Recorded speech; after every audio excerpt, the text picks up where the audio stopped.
Pressure নাই সেই pressure নাই সেই প্রেশার 70,000-এর মধ্যে প্রেশারও নেন। আরে সেইটা আলাদা, একটা ম্যানেজার যে কোনো কিছু যেমন তোমার বাড়ি চলে যাবে আর এটাকে বলবে এখন হয়েছে এখন আগে থেকে এখন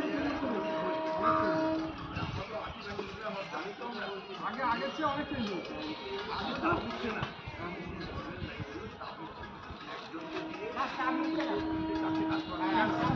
এর ক্যাপাবিলিটি আছে ও করছিল না তুমি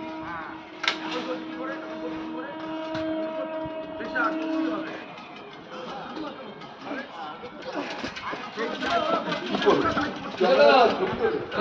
ফাঁকা রয়ে গেছে